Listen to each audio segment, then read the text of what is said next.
Hello.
Hello.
Hi guys, good evening. I hope we are all excited for today's session. It's going to be fun. We'll start in a few minutes. We are going to learn a lot as we did yesterday. Yesterday we went through DNA and RNA extraction. We did from Miss Caroline, and we also did an overview on data analysis and startup. I know, especially the second part, most of us were confused, but we ended up wrapping up in a smooth fashion. Today we hope to do something similar or something in a similar fashion. Session one that will start in about 3 minutes would cover scientific research one. So we look at concept, design, and then applications. Our facilitator will be Dr. Moses. I'm very, very excited for this session because there are a lot of people who have covered a lot. They been to school even 4 years and graduated, but they don't know a lot about scientific research. So I hope to learn a lot. I'm ready with my notebook, my pen, I cannot wait to hear what he has for us. We'll have our second session from 6 p.m. to 7 p.m. on data analysis using Excel from Mr. Obed. If you can hear me, I'd like to see you in the chat. Thumbs up, thumbs up, thumbs up in the chat. I would like to see your thumbs up in the chat. So that we can be moving quick. Mr. Moses, welcome. Dr. Moses, welcome. Hello, Dr. Moses, can you hear me?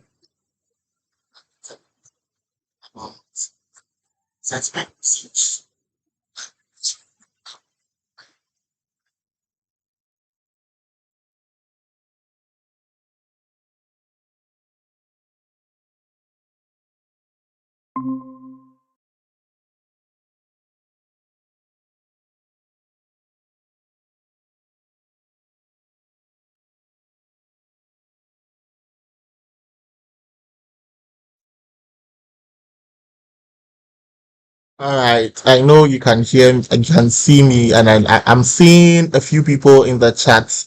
I can see you too. I'm glad you are here. So as we wait for our facilitator to take over, I'd like you guys to write down in the chat what you expect to hear from today's session. Tell me.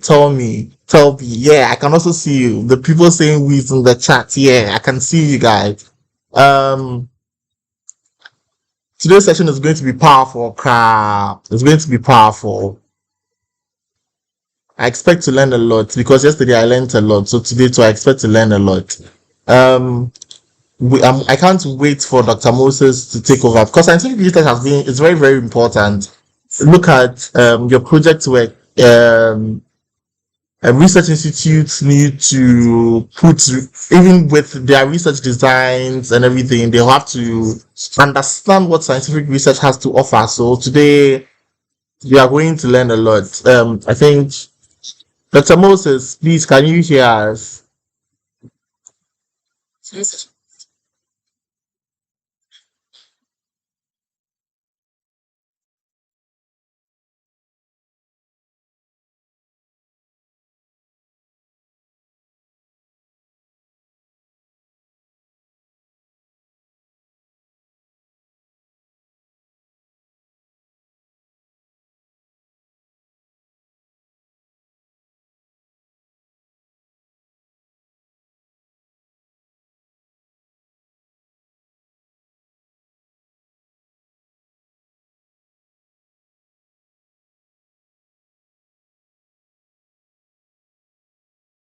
All right. As we wait for our facilitator to join us, I would like you guys to write in the chat anything you have learned or what you know about research design. Tell me what you know about research design in the chat. I would like to read more about what you guys know about research design so that I know that okay, my people are prepared. I'd like to know if my people are prepared.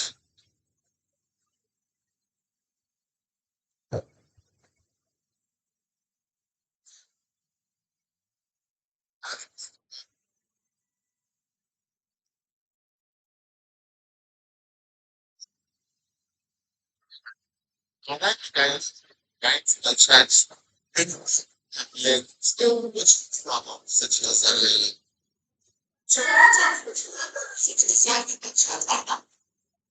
a guys, design. See that time of the I like to look at that the page.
Yeah, Mr. Bruce.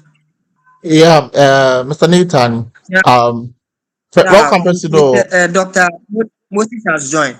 Yes, yes, I'm aware. I'm aware of that. I'm currently talking to the people on the on YouTube, and then I'm trying to engage with them. We are waiting for Dr. Moses to take over.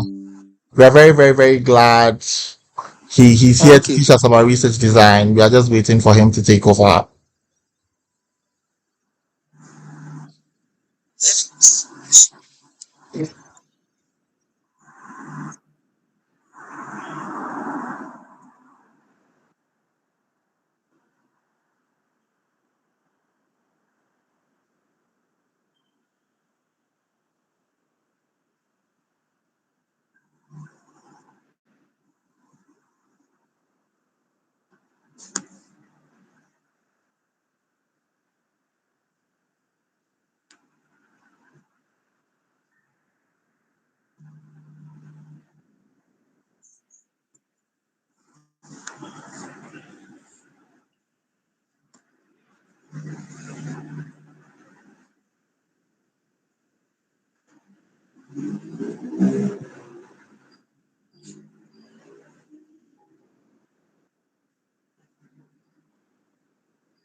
And I would like to urge everyone, tell a friend to tell a friend, tell a friend to tell a friend that Dr. Moses is in the building. We are about to start. Tell a friend to tell a friend Dr.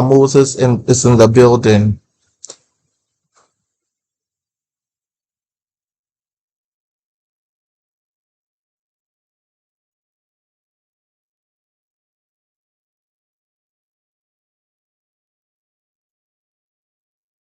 All right, we have someone in the chat saying research design functions as a structured framework that guides the researcher from the initial problem definition to final data interpretation, directly influencing the reliability of the results. Wow. This is coming from user 1245.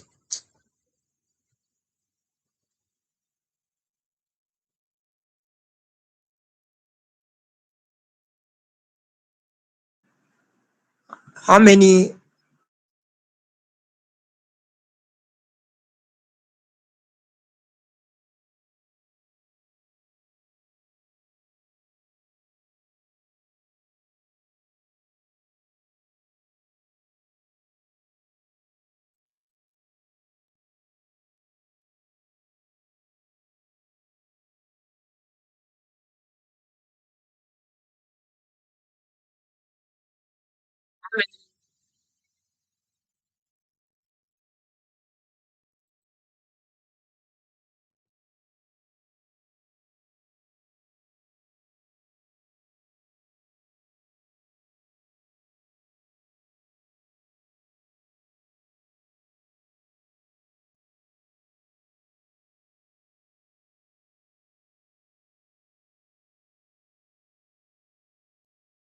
All right. So as we wait for Dr. Moses to join, I would like to hear more from the people in the chat. It's like I know we are giving W's to our presido, but I would like to hear more. I'd like to read more of what you guys know about research design. I think I've just heard from one person. I'd like to hear more from you guys. What do you have? What do you have? What do you know about research design? What do you know about research design?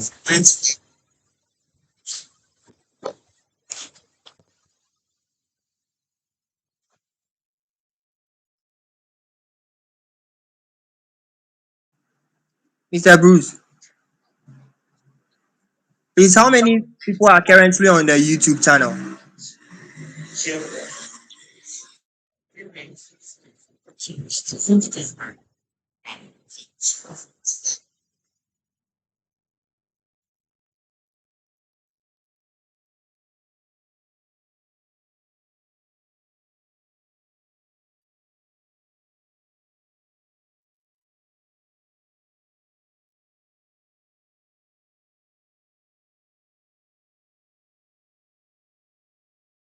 All right, all right, all right, all right. Um, we are sorry for the breaking, but like we are back. We are back. We are back. We are back with full vim. All right. Nova Retold said, research design is a technique the researcher employs to conduct a research study. Ruby said, research design is the overall plan or blueprint that guides how a study is conducted to explain how the researcher would collect, measure, and analyze data to answer a research question or test. All right. I guess today's discussion is going to be very, very, very interactive because I feel like a lot of people have an overview of what we are doing here, which is very amazing. Um, Steven said, research design is a whole format on how researchers will conduct the research, including methodology from data collection, analysis, interpretation, and presentation. That's amazing. I'd like to hear more from you. Um, we are still here. We are still live. We are waiting. We are having a few technical difficulties from Dr. Moses' end, but we hope to start very, very, very, very soon. Um, you can follow Center Bio Research and Innovation Academy on all social media platforms at sbigh.org. You can follow us on YouTube, on LinkedIn. You can visit our website, which is www.sbigh.org. Um, we hope if you're not an SBI member on your campus, what are you doing? Register. And I know our international participants will be on in your countries very, very soon. SBI is here to bridge the gap between bioscience education and academia. Some might say, what is that? If you look at our climate currently in this country, there's a very, very big gap with what we learn in the bioscience industry and what actually is happening in the field. So, SBI is here to help bridge that gap. We are a growing community of passionate young scientists, innovators, change makers, committed to advancing bioscience research and building um, practical skills and solving real world challenges through science. As I said, SBI was founded to fill a critical gap between academia learning and the industry needs by equipping students with hands-on experience, mentorships, and opportunities to lead impact in research and innovative projects. So all these are part of the experiences we are trying to let you have. So because we don't want to take you or leave you to go into the field and then you get there, you don't know what you're supposed to do. We want to make sure that you're equipped and well endowed, that when you get there, they ask a question or ask you to do something, you can do it. We have 6 pillars we look into, which is research and innovation. We have training and education. We have industry collaborations. We have mentorship programs. We have community outreach. We have entrepreneurships and careers. Somebody might ask, okay, what if I'm on my campus? Why should I join SBIA? Why do you think I need? Why do I need to become an SBIA member? All right, this is what I would say. Um,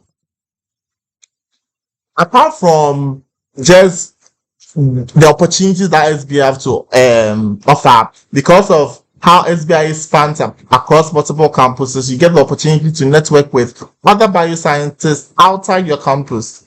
So you might be reading the same program, but somebody on another campus might be reading it in a different language. You'll be able to connect with people that when you are done with school and you're, let's say you want to write a research project, you could look outside your campus to be able to get people to collaborate with.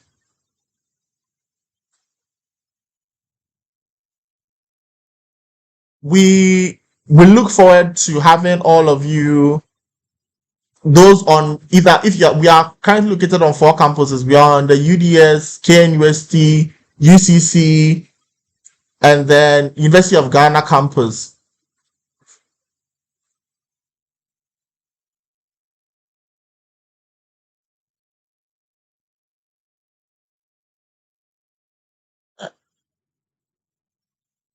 I'd like to send out this reminder. Please, how do you become a member? You just see a chapter executive. So for KNUST, you can see Nathan. For University of, if you even visit our website, you see the executives on your campus, their details, and you can reach out to them to become a chapter and a member. It's a team of young innovators who are trying to make way for ourselves, because we realize, okay, if we don't form a path, we are not going to have people who are going to do that for us. We are encouraged to take the bioscience route in this country, but the infrastructure to push us is still being built. So the little we can do as SBI is what we are doing. We have partnerships agreements with research institutes across the country for recent grad and third year students.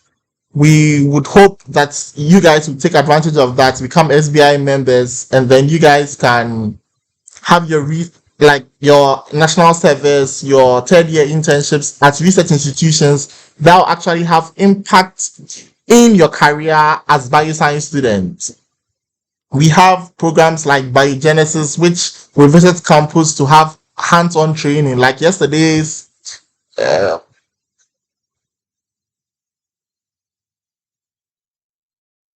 yesterday, the DNA extraction. We have events that we offer that you can join as an SBI member to actually have hands-on activities. We have Neuralink, which is similar to BioFutures. We have the Expo conference and many more things to offer. Dr. Moses, welcome back. Welcome back. We've been waiting for you. We are very, very excited for today's session. We are very, very excited for today's session.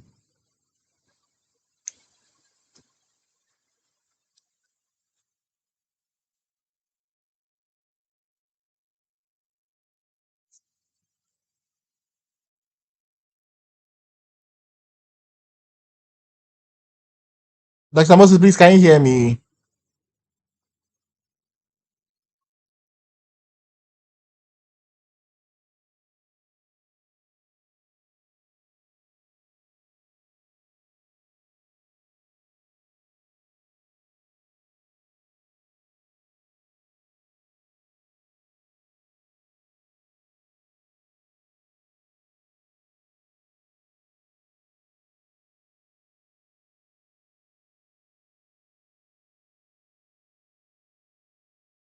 Dr. Moses, please can you hear me?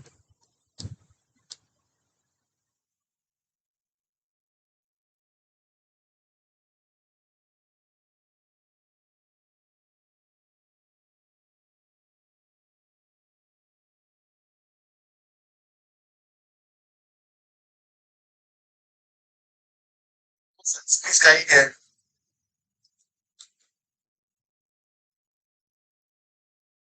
All right, so I think we are still having technical difficulties from Doc's side. We hope that changes very soon. As I was saying, SBI is not just for bioscience students. If you are in any field and you are interested in the field of biosciences, you can join. We have what we call our bioscience housing, the SBI housing system, which broadly classifies members into 9 houses. This is because we understand that the bioscience houses, bioscience is very broad. You might not be studying bioscience now, but you might want to use what you study in the biosciences. We have the Aqua House, we have the Argent House. Hello. Hello, hello, Dr. Moses. Yeah. Yes, please. All right. Hello. Good afternoon. Good afternoon, Dr. Moses.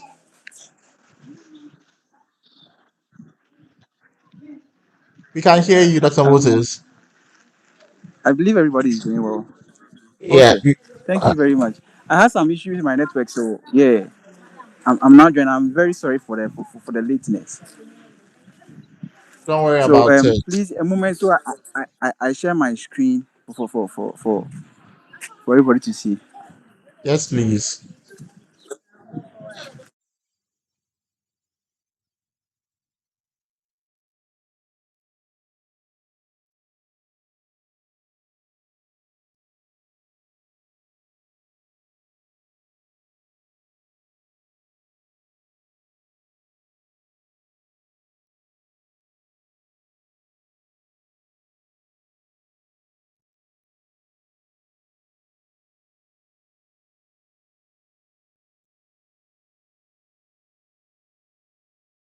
All right. As we wait for Dr. Moses to share his screen, I'll continue with what I was saying.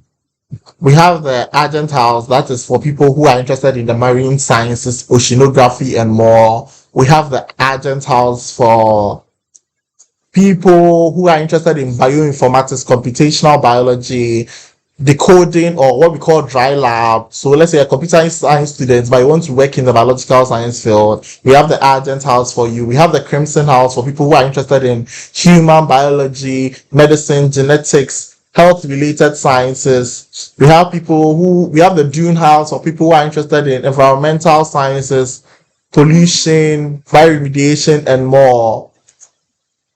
We have the Jade House for, Yeah, Mr. Bruce.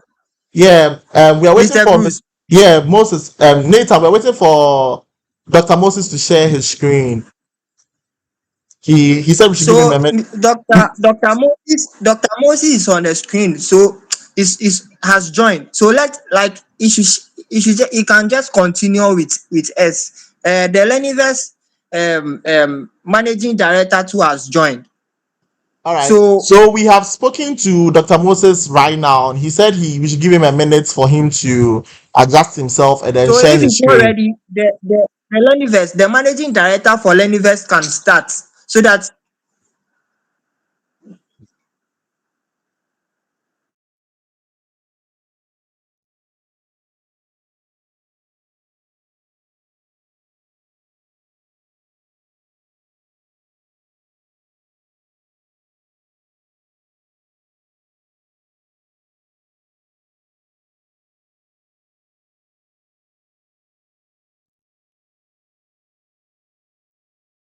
Hello. Hello. Hello. Yeah, can you hold on? Let me join with my PC and let me start with you. Yes, please.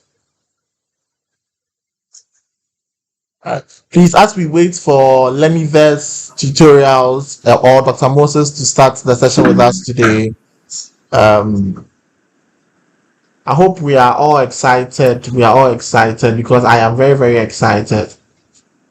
Don't forget to follow. Don't forget to follow us on YouTube. More sessions like this will be coming. All right. All right.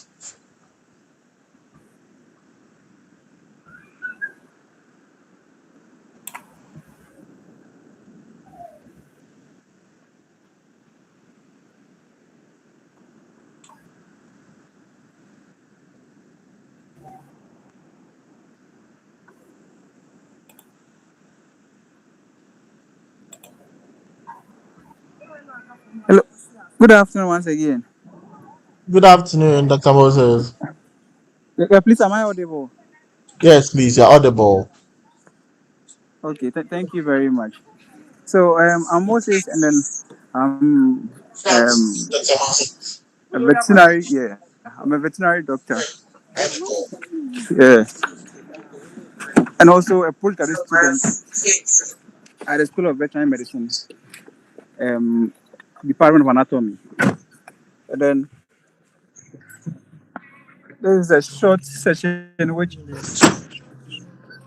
there's a short session where I would like us to talk about scientific research, concept, design, and application.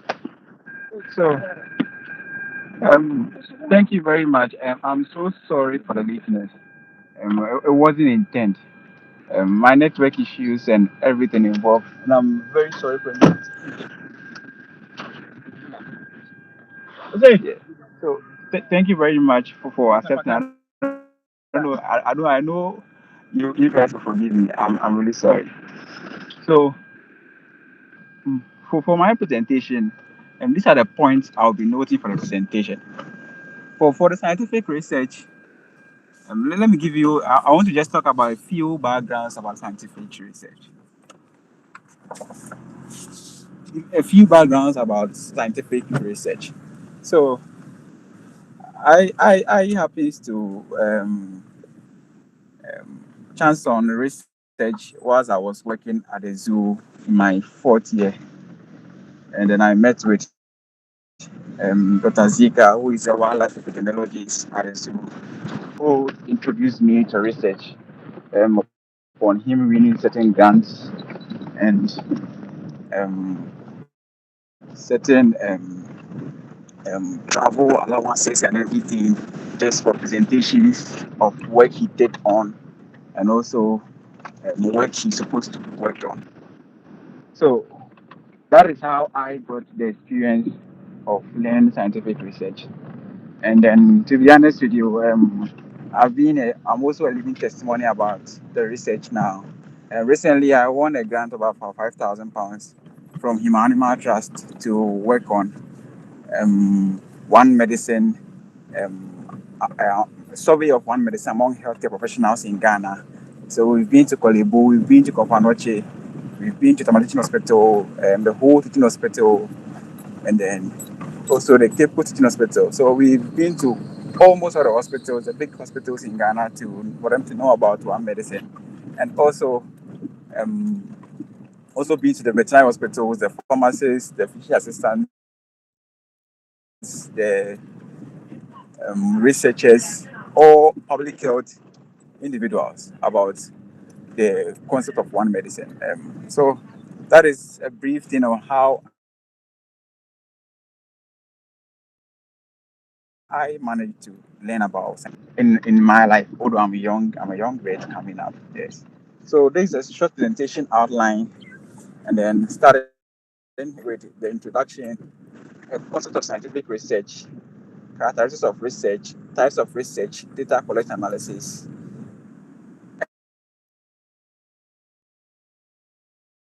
ethics, and then I'll just conclude. So, to begin with, scientific research is a systematic investigation that generates new knowledge, solves scientific problems using observation and experimentation. In this our world, or yes, because as the Artemis 2 guys went outside space, we talk about our world, which is a different world, seeing a black the blackout after it was massive. So our world, scientific research is one of the if I should put it this way, um, it's one of the things that really holds us together because without research, we have no idea about whatever is happening in the world, whatever that we are going to see, any innovations, nothing. Without research, whatever that we are seeing now is due to research. The cars you want to buy, the houses you want to build, and also a kind of how we live healthy with regards to taking of medications, drugs, even artificial intelligence, which is now on the surge. It's all due to scientific research and then innovation. So it's just a systematic investigation that generates new knowledge and solves scientific problems using observation and experimentation. So research transforms ideas into evidence-based knowledge. Now, as I'm here, if I see a car and I want to buy, or if I see maybe a disease and I want to look at it, first of all, maybe I think about, okay, what disease am I looking at? Or what kind of car do I want to buy? Is that car my spec? I have my spec. I want this speed. I want this that, and then maybe this disease. What is a positive agent? The pathogenesis, the science, and then also how to treat it. So these are the situations which pushes us to research. And then once we discover these or we make these discoveries, we will now transform these ideas into evidence-based knowledge. And then it helps us in our daily life and then our everyday activity. So that is just a brief introduction about scientific research. So I'll please open up for question session at the end of the presentation. So pardon me if I'm not permitting for questions. So what is the importance of scientific research? As we've introduced research as a systematic investigation of generating new ideas through observation and experimentation. What is research? And what are the importance of scientific research? Now, scientific research brings about advances in science and technology. Once you have the research, now we can advance in science. The cars we are seeing now wasn't there before. The diseases that we are able to combat now, for instance, even the ARV, um, anti-rabies vaccine, which is now on the surge, at first was very, very scarce in society, and then individuals were combating these killer diseases at a very bad rate. And also HIV, the retrovirus, which causes HIV now. Also, now we are getting and now we are advancing in several situations where now the HIV we are close, not there. We are close to trying to combat it. Just this is just hypothesis, so I have no basis. So we are just close to because now people can take the drugs. There are researchers that are saying people took the drug for about 3 to 4 years and then they have minimal rate of the titer value of the virus in their blood. If that's what we are achieving, then that means the HIV virus is now getting to a point where it could be eliminated totally from the blood. People are now trying to see if it's possible. So those are certain advances we've gotten to as science is, as research is concerned, in terms of science, in terms of technology. Technology has in the car. Now the Honda Series here we are seeing back then in about 20 years ago, we know you really used to see those ideas. Now, microchipping. These are ideas that are coming up that due to research, now you're able to advance our knowledge in terms of science and then technology. Also improve healthcare and veterinary medicine. Because I'm a vet, that's why I use that. I'm sorry for that. So now there are a lot of situations where you don't even struggle to make diagnosis. Now you just get started. There was nothing like you do an SBC, there was nothing like you do an X-ray, there was nothing like having a lab, a super part, and everything. But now we have access to all these to make diagnosis and assessing health and then improving our health. Also, now very, very simple to acquire and easy to get. And then now you're able to make good diagnosis, reducing the instances of getting certain diseases and also treatment of certain diseases. So it supports policy formulation, enhances evidence-based practice, and also promotes innovation as I've said earlier on. So these are the importance of a scientific research. Now, what are characteristics of scientific research? Now, scientific research should be systematic, objective, logical, empirical, or applicable. Now, what is systematic? There should be an order or form where scientific research must follow. That such as getting your introduction, getting your problem statement, your three design, methodology, it comes down to sampling, data analysis. These are structures where scientific research must follow. Also, it should be objective. That means we should be intent about what you want to find. If I want to work on text, why do I want to work on text? Are they zoonotic texts? Yes, I want to find zoonosis about these texts. Those are what the objectives I need. And I need to be intent about the work I'm doing. And that is objective. Also, it should be logical. Now, what are we seeing? Do we all agree that we should work on? Do you all agree that we should work on this? Yes. Or is it the need of the society? Yes. Is it the need of science? Yes. Do we need this technology? Do we need this innovation? Yes. That it should be logical and also empirical. It should be based on facts. You just can't just stand up one time and then say, "Oh, I want to work on this," and then you just generate certain values. Some people even use AI to generate values for themselves and then to work. It should be evidence based. That's looking at literature, getting your facts checked and everything.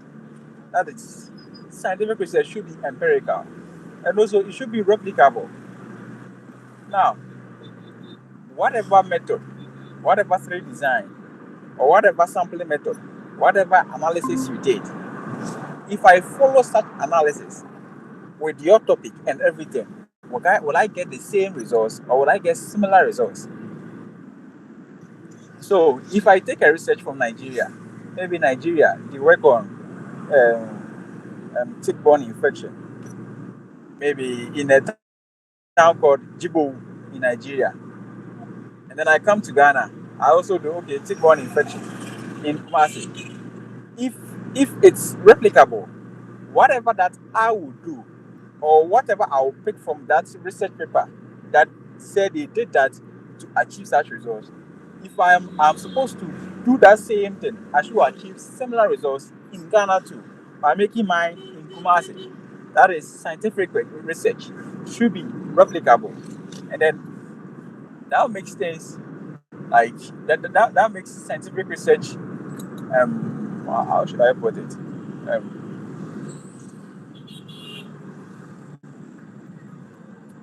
I'm trying to find a way to put it. That makes scientific research one of the factually based concepts that we shouldn't just pick up our tools and then just try to do something.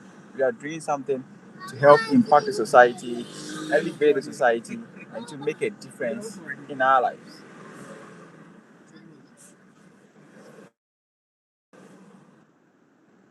So that is the characteristics of a scientific research. Now, there are types of research. There are several types, but for the purpose of this study, I'm going to group it in according to three forms. We have according to purpose, that is basic research, applied research. According to approach, qualitative research, or mixed research. According to time horizon, that is cross sectional research and longitudinal research. So according to purpose, that is basic research. So basic research, it just deals with um now we are just there, and then we want to just find about what is happening in this vicinity. People are dying, or people are having infection. What should we do? Okay, it seems this could be the cause or anything. So then let's get the idea about what is happening. That is basic research. Just get the idea of what is happening, and then you put it as a database there. And now applied research is once you get that database, what comes out of that database is your application of the findings that you found. Sorry.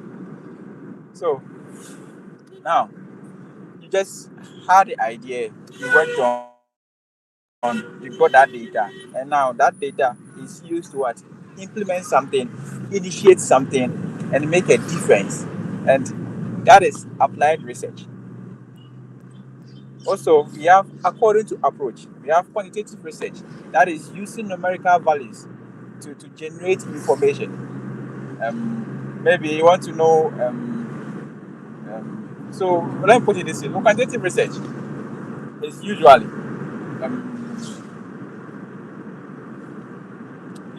about numbers. So we deal with numbers in terms of quantitative research, and qualitative deals with non-numerical.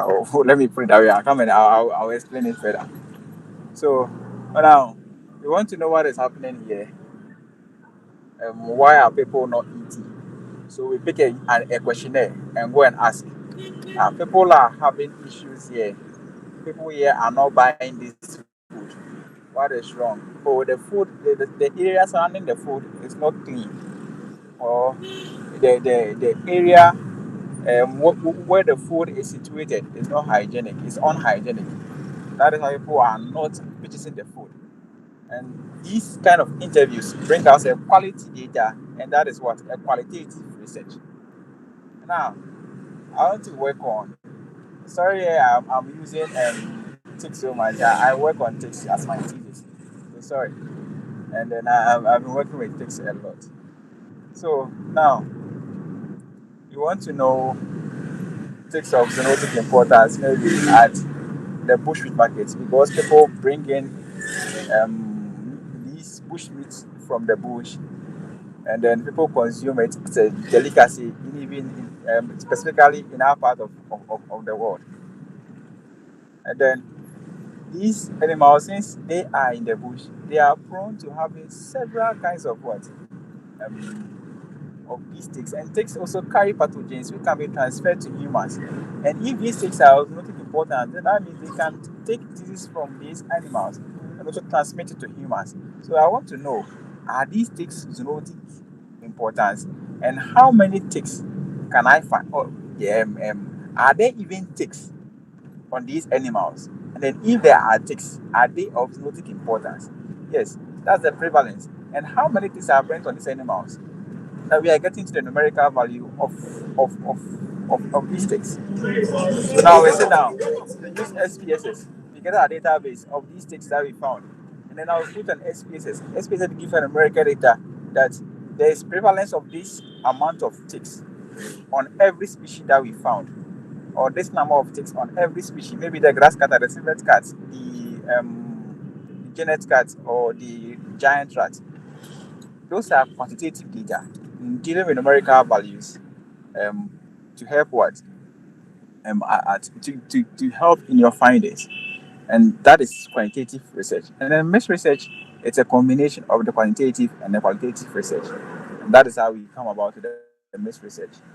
Now, according to time horizon, cross-sectional research, cross-sectional research deals with a short-term research, what we can just get within just this short period of time. And longitudinal research deals with about what we can get in maybe a stipulated amount of time, maybe in about 3 months' time, in about 4 months' time, in about 6 months, a year, sometimes even before years. That is a longitudinal research. So a cross-sectional research is just within the short period of time, and then longitudinal research is just a long-term input. Maybe, for example, maybe you want to work on climate. You can't just work on climate just within a short period of time. So longitudinal research, just look at climate for the long term, how you are going to care climate and whatever you are finding. You get it? And that is the types of research we have. Now, research processes. In the research process, how do we get our research, or how do we go about with research? Now, to do a research, you must identify a problem. Is there a problem that you are solving? What problem are you seeing? What problem are you seeing?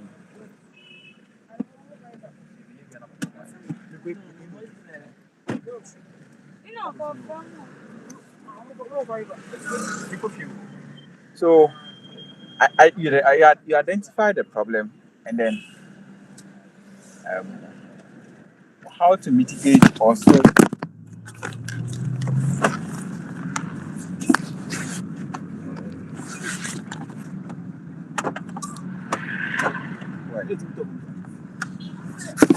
Uh, Dr. Moses, please, your screen has stopped sharing.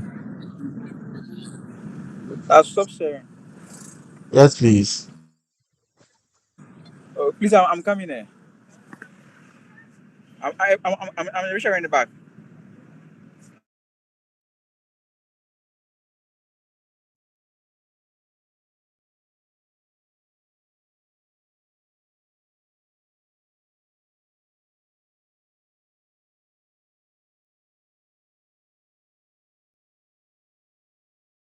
All right. We are sorry for the inconvenience, and we can see what you guys are saying. You said you can barely hear. We are working on it. And those who said they can't see, we are sorry for the inconvenience, but we would. The whole session will be posted on YouTube for you to be able to go over it. So The Mr. lecture B, slides will be shared. on YouTube is very audible. Yeah. When I left, I went to YouTube. I realized it's very audible. It's just that we, the VIP, the moderators and the speakers, it looks like blurry. But if you go to YouTube, it's very, very audible. No, if you go to the YouTube chat, there's a few people complaining. So I'm saying we would record it and then post it on YouTube so that they can go back and then rewatch it. And then the slides too will be shared with you guys So for you guys to please, be able to I'm use it. sharing my screen here. All right, yes, please. Mr. Dr. Moses, we are listening.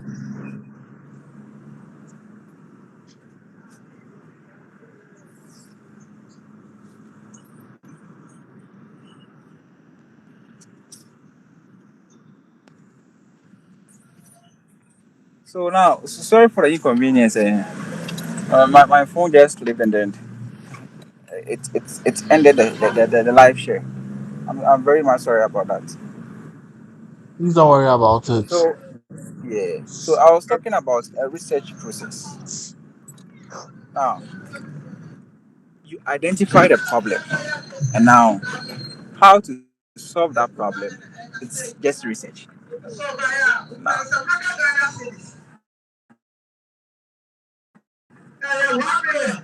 now maybe there's maybe there's an outbreak of a disease in a certain area, and that is like let me use the pandemic for coronavirus as an example.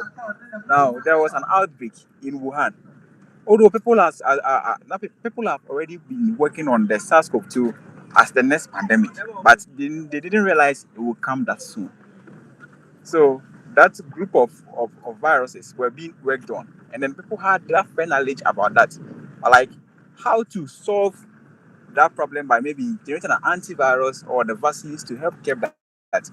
And when a person is infected, you can't give a vaccine, and then people were struggling to just mitigate that problem. So once you identify that problem, and now you're able to treat or try to bring solutions to curb that.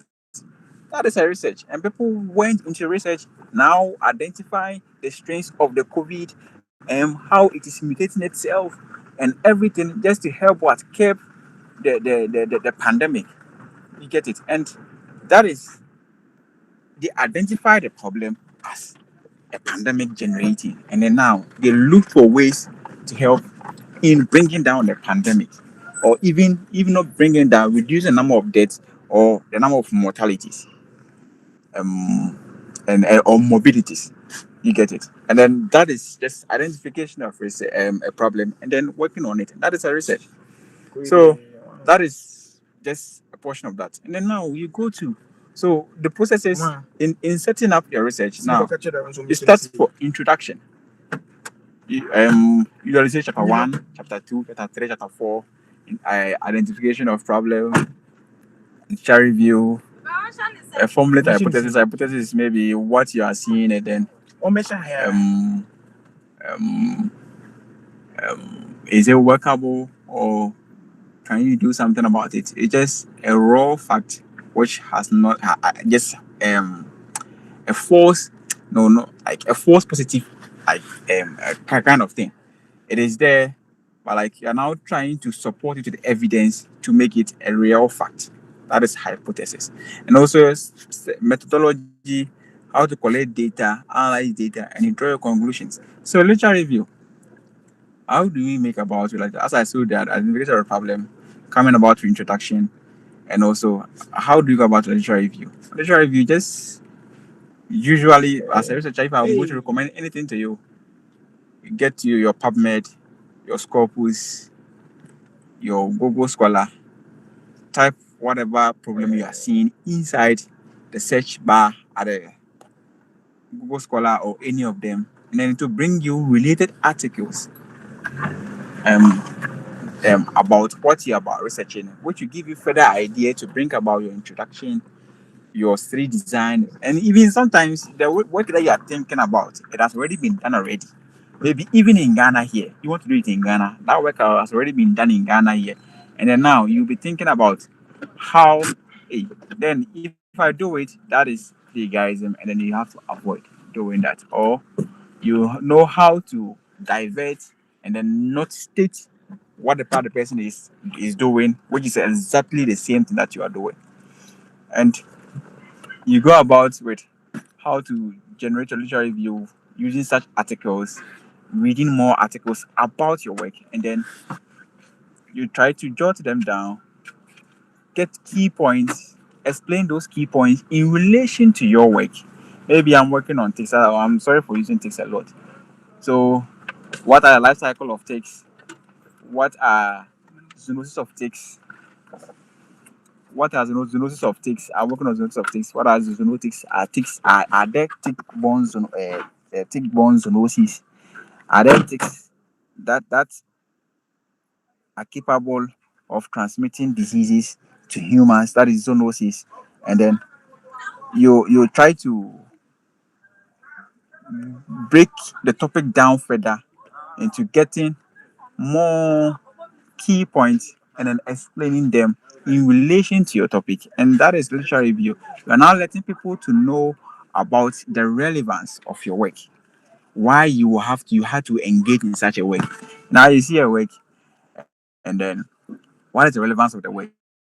And you support the relevance of the work with literature review by reading those articles. And now it will give you, usually after literature review, I tell my people, once you're done with literature review, automatically you're done with the work. Because it's, even if you have no idea of the work, once you start a literature review, it opens your mind, and then and how to go about with the work. Because now you're getting about articles, you're knowing about certain 3D designs that can help you, certain sampling sizes, certain sampling methods, certain data analysis that will help you with your work, and certain even other um, discussions and recommendations that you should. And you can even pick your topic. If that work is it can be play, maybe that work, if you do it, is plagiarism. You can pick those recommendations under such articles and now generate topic out of those recommendations, and now work to solve that problem which that problem that research couldn't fully solve, and that gives you another research to do. So after the literary review, now you have the idea. Now you're going to even if you have the results already, you're done. You go to a discussion, everything, because now literary review, you have your articles, you have your references, and everything becomes so simple. And then you can just finish the work right after the literary review, as I always say. And then now formulate your hypothesis. Now, what do you want to prove? What do you have that you want to prove? Oh, I have this, and then this is what I'm seeing, and this is what I want to prove. That is why I'm formulating a hypothesis. Now, design methodology. What kind of methods do I want to do? Do I want to use? You get it? Study designs. Is it cross sectional? It's longitudinal. Is it a short term? Now, sampling method. Is it um um non-probability sampling or probability sampling? Like simple or not sampling, cluster sampling, stratified sampling, um um structured interviews, focus group discussions. Those are sampling methods or data collection methods you can just try to get to help in your research. And those can also be helped via literary review as I for. And that one, how do I, what how do you analyze your data? Now you can use SPSS after getting the results, after getting your database, putting it on a spreadsheet, putting it on a spreadsheet. You can now encode the spreadsheet into SPSS, which will now generate a numerical value for you to use. And this numerical value, you are now dealing with about what quantitative what research. And that is how to go about with your analysis of data. Either you get the results, either if it's an interview or a questionnaire, whatever it is, you just put it down, analyze it either descriptively or using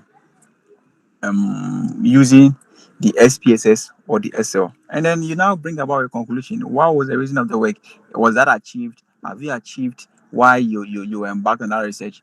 And then what are your key recommendations according to such research? You just stabilize, you table them in the conclusions, and then you're done. And then from here, I think the rest is just brushing. And then that is just research. So let me give you this systematically. Now, with research, start with what? Chapter 1, introduction. Now, introduction can have the background, can have the problem statement, can have a justification. Now, you come with objectives, general objective, your specific objectives, about two or three for an undergraduate, three or four for postgraduate, masters, and 4 or 5 for PhDs. You get it? And then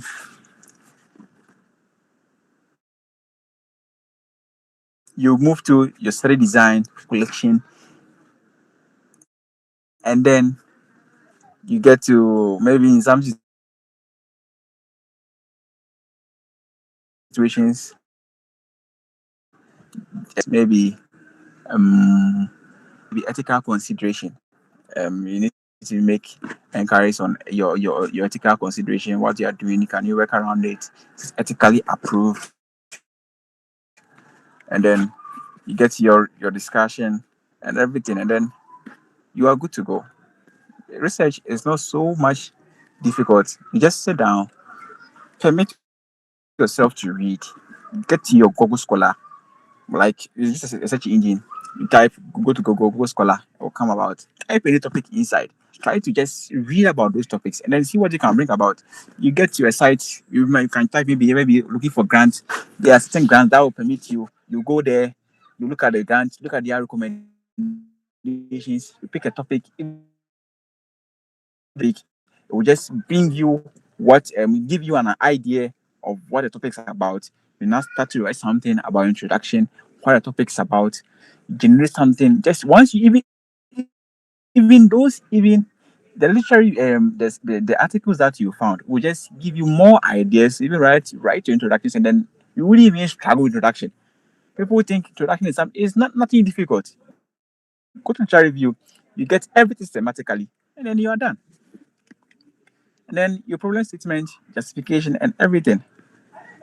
So that is just the process of what research. So I've spoken about this. Very sure if you, as I've explained, you understand Yeah. the work very well, and you identify the knowledge gaps, avoid duplication. As I've said, that maybe you type your topic in the Google Scholar Dr. now, Moses. you see that.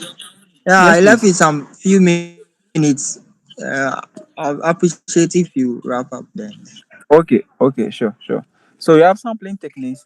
We have the probability sampling, non-probability sampling, simple enough sampling, stratified sampling. Say my time is up, so I'll be brushing over some of these things. I'm really sorry about it. So simple enough sampling is just every member has an, let me say probability sampling. It's just a randomization to ensure every member has a known or zero chance of being selected, making them highly representative. So just make an individual representative, like of what you are doing, and just probability sampling. And you have a non-probability sampling. My time is, I want to just, so data collection methods. You can do questionnaires, interviews. Oh, please, you let me just explain these things for people there. So stratified sampling or simple random sampling. In the simple random sampling, every member will have an equal chance of being chosen, often using random, like often by random. Like every member has an equal chance of being selected in terms of our simple random sampling. Sister, a stratified sampling, that is maybe you divide the population into certain groups, and then now, based on the characteristics that you're looking at, you now select these individuals. And you have class sampling, you divide the people into clusters, usually often geographically, and then you are now selected these clusters individually. And also you have the non-probability sampling, the convenience sampling, that you now go to individuals that you think are at your disposal, and then you work on that. You have purposes sample, that you go to these people. You know these people have an idea. Like I'm looking for science students. I go to biological science. I know I'll find science students there. That is purposes sampling. Snowball, picking them individually, and then quota sampling. So we have data collection methods. We have questionnaires, interviews, experiments, observation, public database data set in Google Scholar, in PubMed, in Scopus. You have these published data sets that you can work on to help you know data collection. And also data analysis, you have the distributed analysis, distributed statistics, and then inferential statistics, which will all help you using FCS or also SL. Hi, Dr. And also in terms Moses. of any research, yes, my time is up. Yes, please. Way Yeah, I'm past wrapping time. up. I'll finish very soon. Yes, please. Thank you very Yeah, so much. you can apply and look like I'm so sorry for taking so much time. And trying using research, future scientific research is about artificial intelligence in genomics, precision medicine. And also, in conclusion, I'll say scientific research is systematic and evidence based, and proper design or proper study design or methodology improves the validity, maybe the rigor of the work. Research contributes to societal development, and quality research leads to quality solutions. Thank you very much, and I'm open to questions and contributions. All right. All right. All right. All right. Thank you. Oh, Dr. Moses. All right. He's back. All right. So please, if you have any questions, you can drop it in the chat. We will give it to Dr. Moses for him to answer. Then we go from there. If you have any questions, we can drop it in the chat before we move on. So we'll take two questions. If anyone has a question, then we move on. Take two questions.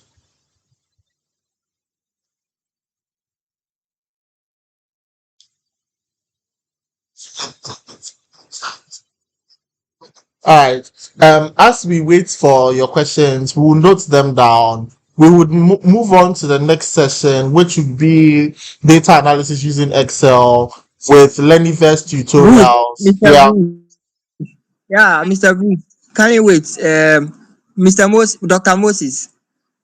Please, the Yes, please. slide. We will appreciate if you forward the slides to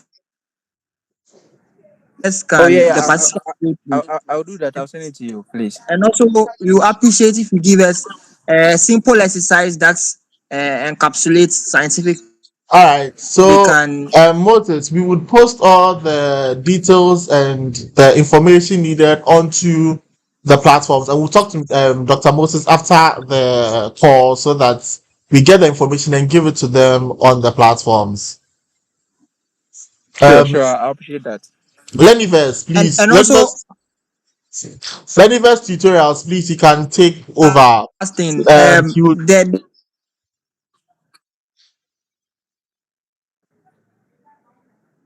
Hello. Leniverse tutorials, please, you have the floor for the second session.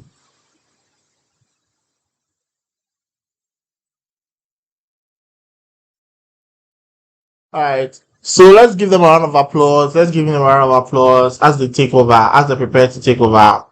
Let's give Leniverse tutorials a round of applause. Let's give Leniverse tutorials a round of applause.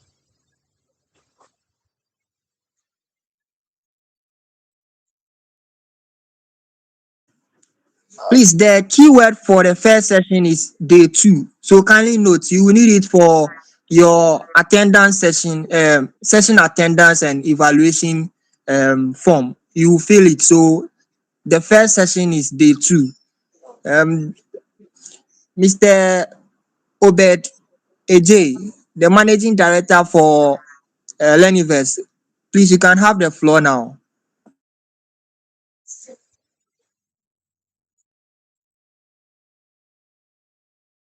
Thank you very much. Good evening, everyone. Hello. Good Good evening. evening. Good evening. Uh, Thank you. All right. Hope all is well. All is well. I'm very grateful. All right. We thank God. So I'm very, very grateful as well for having you all here.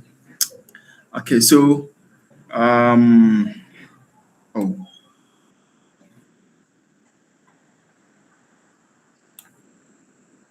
all right. Hold on. Let me share my screen. Okay. Oh,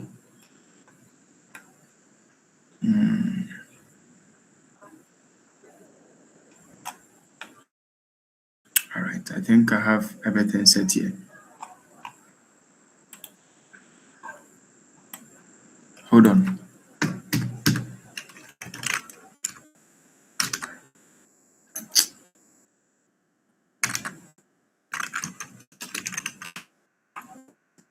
Okay, so can someone brief me what he or she learned? Okay, I think this place is only. Oh, all right, Yes, all right, all please. right. Okay,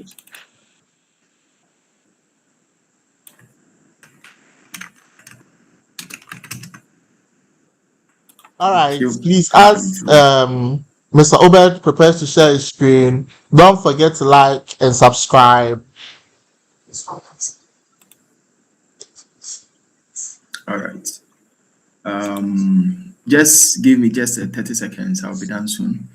So I really appreciate it. I really know that today we are learning a lot. I'm also coming to add up. In fact, when it comes to data analytics, there are more to, and I promise you I'm going to do all my possible best to make things very simple as much as today. So many people have heard about Excel. Many people have heard about Excel. And in any industry, Excel is one of the key tools that everybody actually uses, frankly when starting from the industry, data collection, data management to a whole lot of stuff. So I think today we are come to deal with it, and I'm going to ensure that um, I make this very simple as possible, so that without we even moving further, you will know how to go about it if you have something to do with data analytics. So let me share my screen.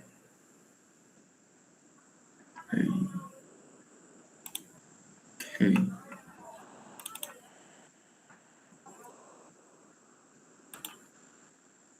All right. Thank you. Please, can you all see from my screen?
All right, Mr. Obed, please. Is there any problem? Is there any technical difficulties?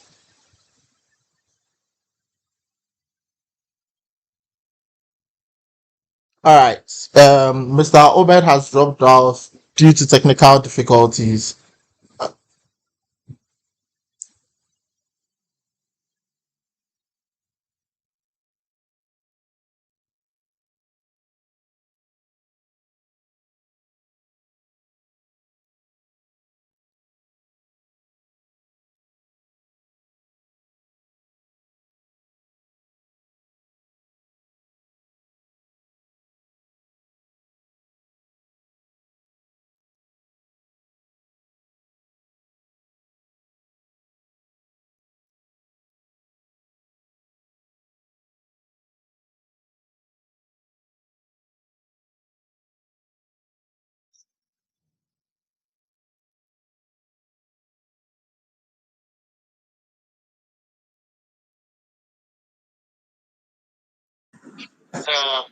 Mr. Obed says that is fine.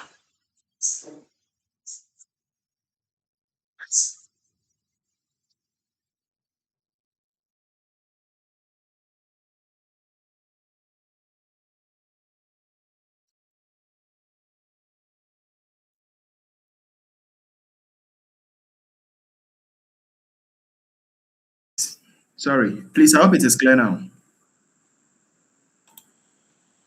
Hello. Um, just hello.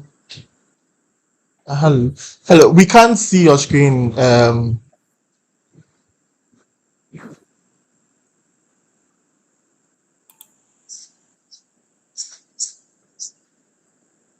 all right. Yes, we can see it now. All right. Thank you. That's Okay. So thank you very much once again. My name is Obeda Kwesieje, right? uh, The and please, managing your director presentation is for blank. Lenivest Club. Your presentation is blank. If you could work on it for us. Oh, really? Yes, please.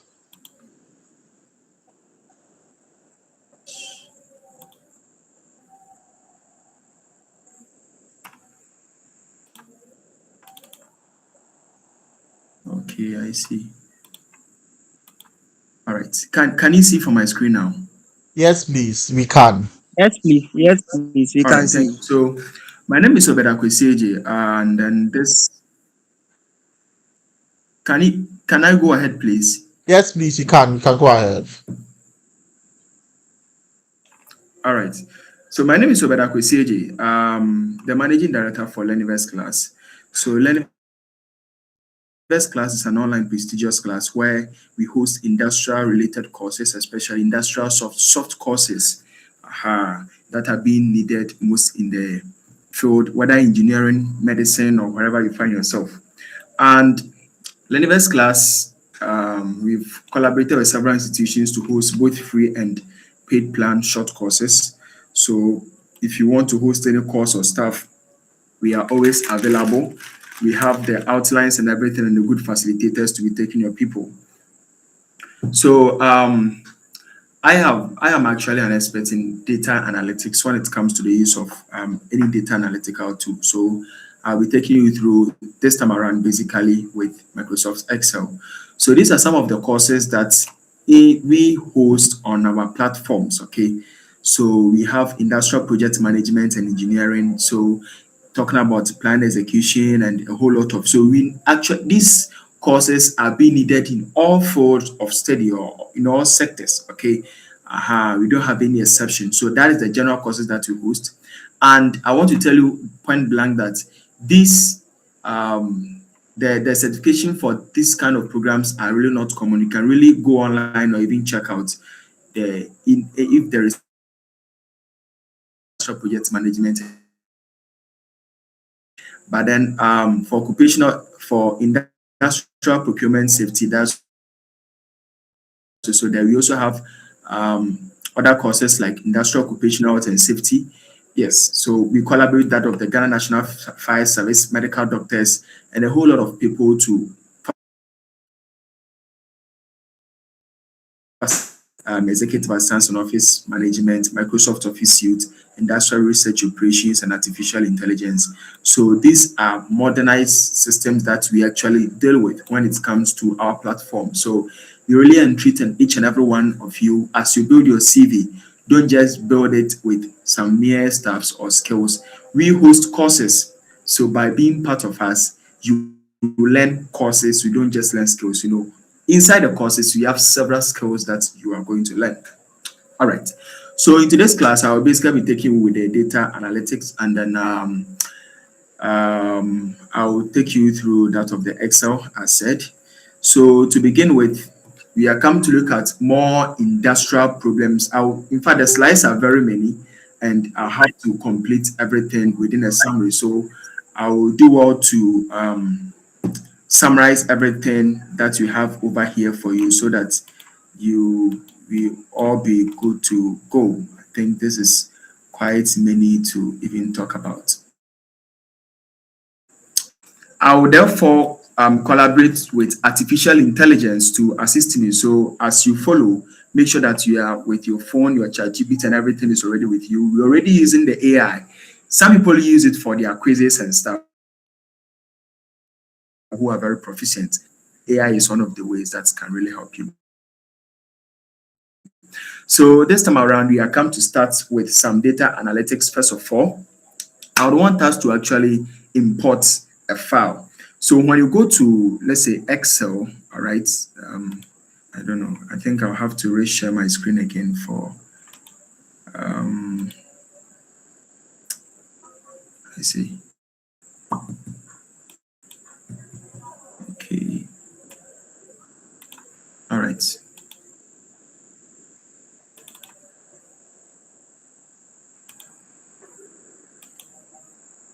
Yeah.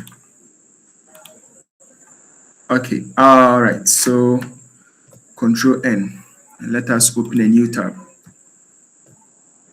Okay. So these are some of the basics that we all have to know in Microsoft's Excel. Of course, by this stage, we've all been used to Excel. We know how to open Excel. We know how to save file. If you are here and in fact you don't know how to save file, then it seems that you have a big problem. So we've all been practicing this from senior high school to now. So I'm only going to deal with industrial applications of it. So we have the file, the home, insert, draw, page layout, formulas, data, review, view, developer, and etc.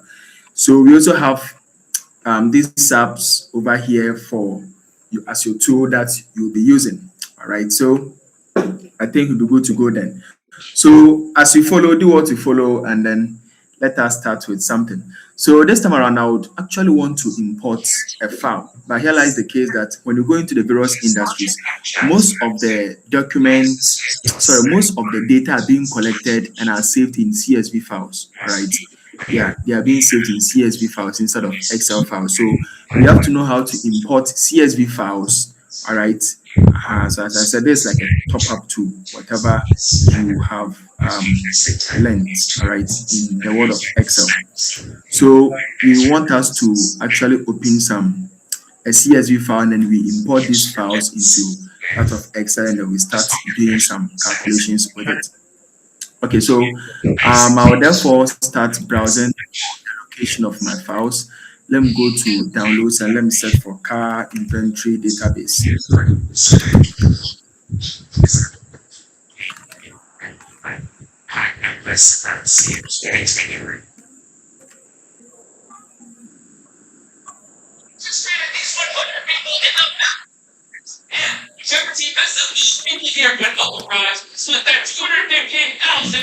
Um, all right, so I think let me quickly get something from here. Right.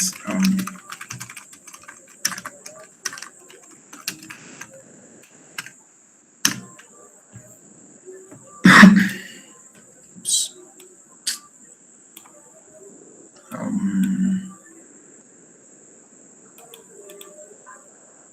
Think I don't know.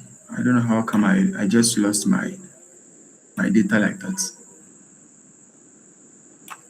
Yeah, I think second venture. Yes, I think it should be this. Okay, so kindly be with me and then let me let me download my data. Okay, so that we start with it. Yeah, I think there's a download this file.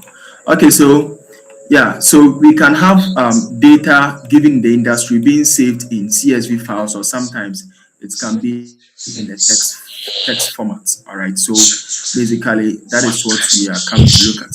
All right, yeah, so we are coming to actually import it from the text format into that of the Excel format. So when they download, this is how it actually comes. So in Excel, to convert these tabs, all right, into a raw workable format, we go to file.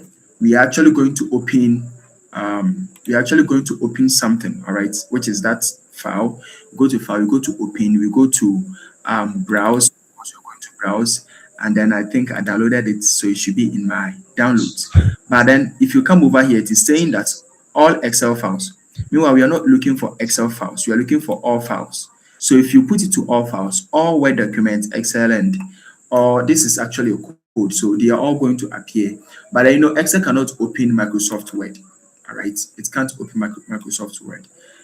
So make sure that it actually correlates with the stuff that you can actually open. So once again, go to file, you go to open, you go to browse, go to your downloads where you locate it, you put it to all files, then I can actually select my car inventory database. Now, by selecting the car inventory database, this is what comes over here. You just keep everything intact, and then you come to this side, and my data has a header. Yes, it has a header. Else, all these things are going to be considered as part of it. Meanwhile, it first has a header called car ID, make ID, the full name, and everything. So yes, it has a header. So we move on to next. This is how we actually use Excel to transform our data. So how do you want to transform our data? Sometimes, um, in the text format. Okay, let me come over here. Sometimes the text format, you see, you want to actually convert everything into cells, right? Into columns, like down, down, down. Like across. Hey, I've forgotten. This is line, line, line, line, line. Yes, in columns. Okay, you want to actually transfer everything into columns, but sometimes these data are being, in terms of the transformation, it is based on the spaces between them. Some of them are also based on the commas in between them. So this one, for example, is based on comma. So when you come to your Excel, okay, when you come over here, we are actually going to transform it based on what? Comma. So if you transform based on comma, then of course we can therefore see that you're having the car ID, make everything is now being illustrated by comma. And then we can also add space to it. So I think in the transformation, you also have to add space. Okay, so I think by adding the space, this side has also come. And let's say, let's add semicolon. Okay, so it means semicolon does not have any effect. Let us click others and let's see. Okay, so it means others that don't really have an effect. Okay, so I think you can keep it this way. And then we click next. So we're actually transforming our data. So when you come to this side, how do you want the column data to be? Do you want it to be in terms of dates or general or text? No, I think we should keep it this way so that we can do with it whatever we want to do. So let us click finish. So by clicking finish, everything is going to be imported, and this is what we have. And this is what we are actually coming to use today for the class. Please, are you following? Hello.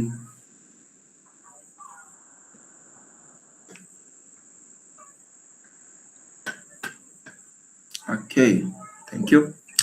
All right. So let's proceed. Let's make some progress. Okay.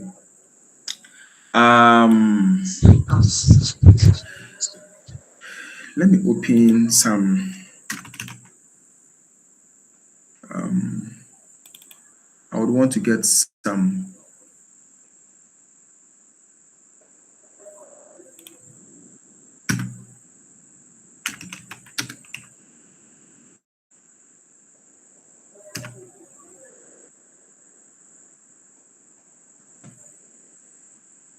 Let me see.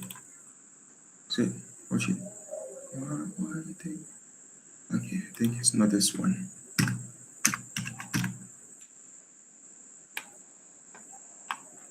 Okay, I think I don't have this my questions with me here.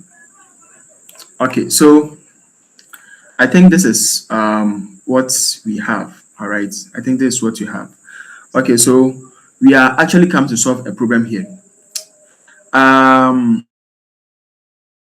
Yeah, we have been given this, and then we actually to fill this gaps over here. Now, what is the problem now? Every car has been assigned a brand, okay, like the FD is the type of car. So the FD simply stands for Ford, okay, and then the OC simply stands for the year in which it was actually manufactured, and then the MTG simply stands for the brand, okay, and that of the 001 simply stands for, the car's personal number, okay. So you're actually going to re-identify everything. So we are coming to generate that of the real name of the car, the model, all right, and then okay, I think in the transformation there was an error, so you have to correct this first. Um, okay, so let me see. Let me just delete this. So the full name of the car, the manufactured year, all right, and then the age of the car, the miles that the car has actually been used, and then the year and maybe the color, okay. Maybe the color and maybe the driver warranty. So we are come to do some couple of stuff over here so that we take this as part of the analytics. Basically, I'll be spending like let's say by roughly 7:10 I should get done. So within the first 15 minutes, I'm going to spend it on this so that we know how to go about it.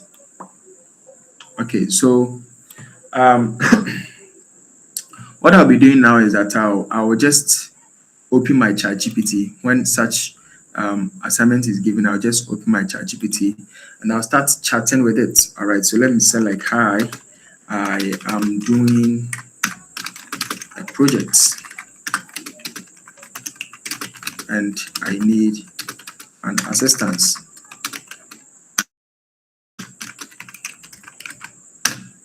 So in this world of artificial intelligence, you don't necessarily have to put everything in your mind. We have these brilliant AIs over here to actually help you. All right, so let us do this. It's actually very simple. Yeah, it's very simple. So let me first of all save this over here by clicking on my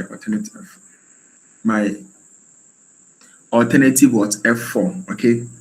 Once I click on alternative F4, I can actually select a location or choose a location to save my file. Well, let me save it to um oops. Okay, well anyway, let's use our usual way. Go to file, save as, and then let us save it on maybe let's say, okay, it's fine. So let us call this car inventory work.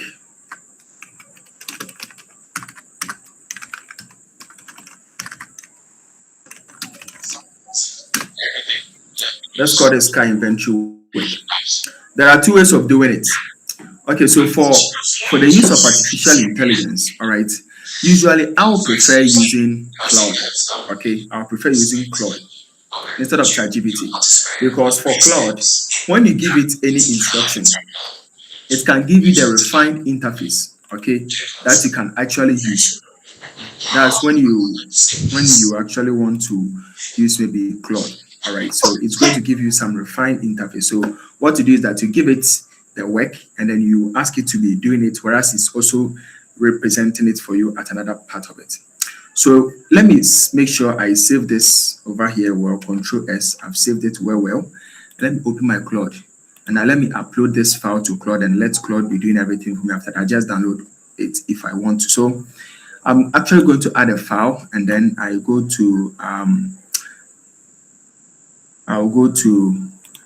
come over here. Let me go to my downloads. So I remember I have how did we even call this crowd? We called it, what's the name of the file? Car inventory work. Yeah.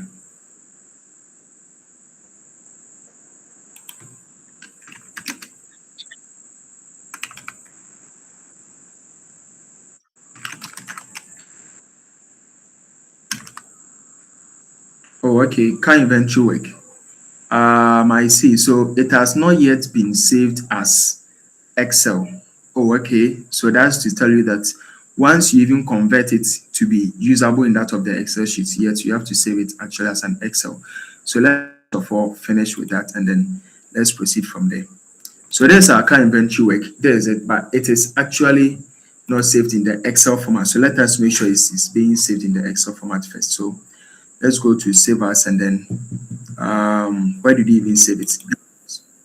So when you come over here, as you can see, it has not been saved as an Excel. That is why you're not finding it, because I was looking for an Excel file. So once you have your it's in the text format, you transform it into Excel, then you save it as an Excel workbook. So let's come over here. Let's save it as an Excel workbook and save.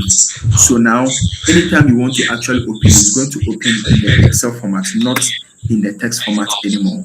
So now I think we can now go to our Claude and then come over and click on this. Claude is actually a very nice artificial intelligence when it comes to thinking in terms of prompting and then, text editing and document creation. It is far better than that of the chat GPT.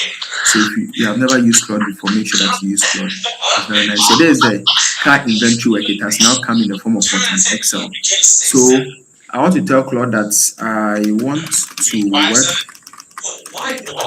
with this. Get me an interface.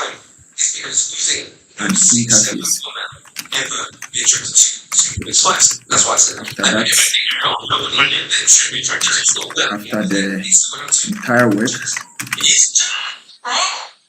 you refine it for me to download in Excel format.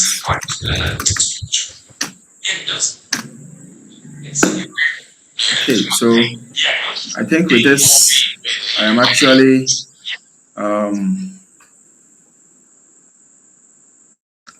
using, I think this time we are using a free plan, so we make sure that whatever we do is going to be limited. Okay, so Cloud is simply going to generate everything for us.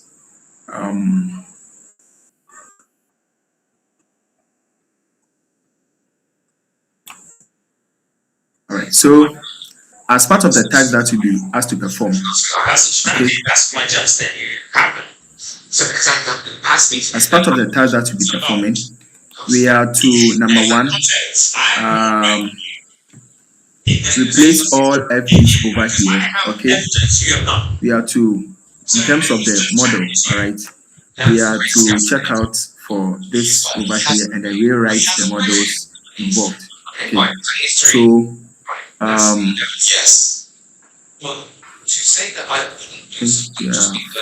name. This I think this all should have been merged. Oh, I see. That's not how it makes things. I'm saying I do something because I find them to be attractive to the most. GMS was Tiwa was Toyota, HO Honda, CL, Chrysler, and then the HY is Hyundai model. So all these things are simply the code. So I think we don't have to stress ourselves, right? It's very simple. Now the industry is very simple with the use of AI. So what do you want to achieve? Okay, so I think I've used 90% of my session limit. Anyway, let us complete what you are doing over and then we tell it to do it from a filter search. Okay, so I think most of our problems are being solved. Okay, so what you can do, we can edit row, double click and things like on edit, line, add cars, click cars. All right, so basically what we actually wanted to achieve was that we wanted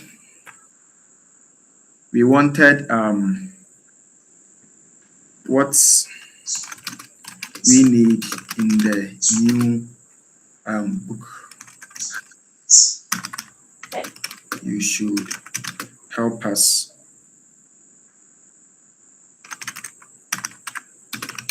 download from you is shift enter.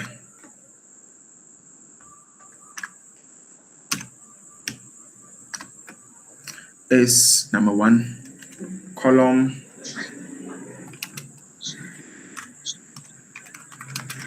for the full shift enter I for the full name of cars, model, and then we also have the year in which it was manufactured.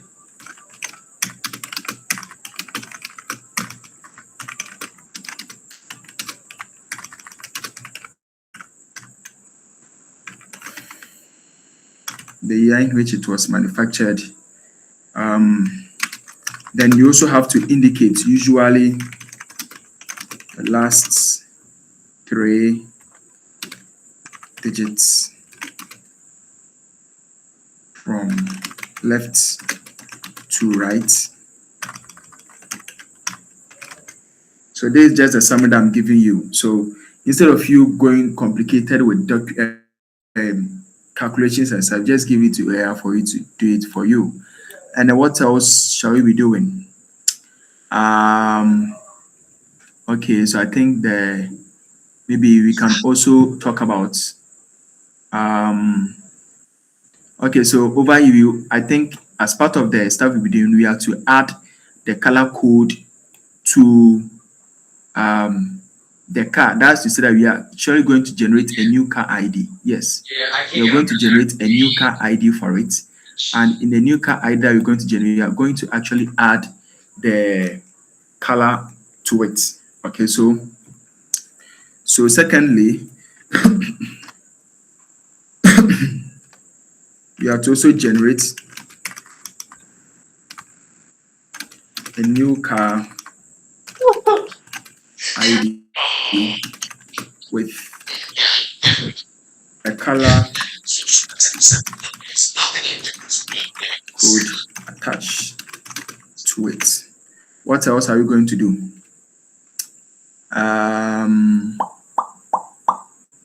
So I think after that, you want to know the age of the car. Okay, the age of the car. So this is if you look at what you have over here. Okay, if you look at what you have over here, this is from 2001, 2000, 2000, 2004, 2005, 2008, in that order. Okay, so it goes up to I think it goes up to even 052, but we all know that we are not yet in 052. So if you see any year which is actually more than 2026, then it means it is in the 19th. Okay, so pay attention clearly. According to the analysis that you are doing over here, given the instruction that if you know the stuff that you have over here, okay, at this far, right, the 3 last digits over here is actually for the years, okay, in which the car was manufactured. So we all know that we are currently in which is 2026. So in terms of the car database, if you see anything above 2026, which is 2027, it means it was manufactured in the 19th century. So in the 20th century, which is 1927, 1928, 1929, in that order.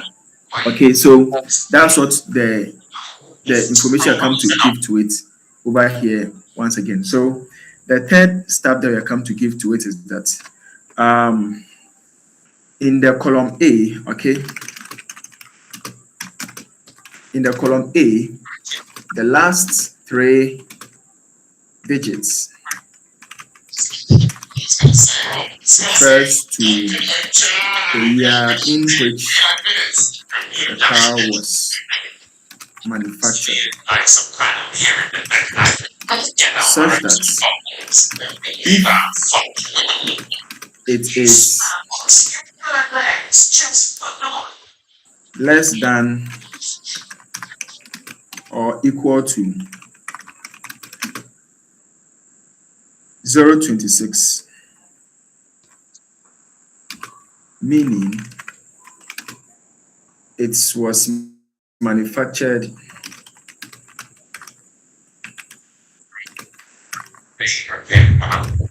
in this 20th, 21st century.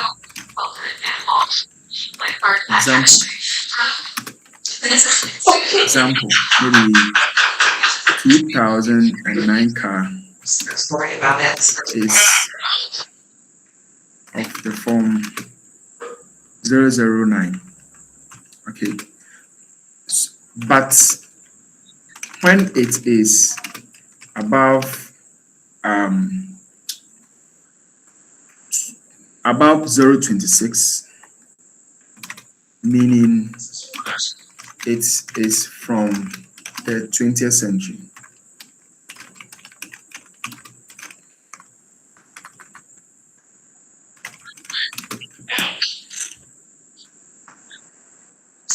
Anyway, I mean, let's just maintain it this way. Fractional error is also fine. Where my mind is, I don't even have time to think. Example, seeing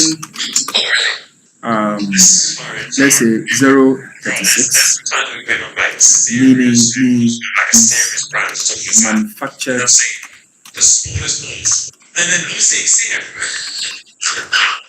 in 1936.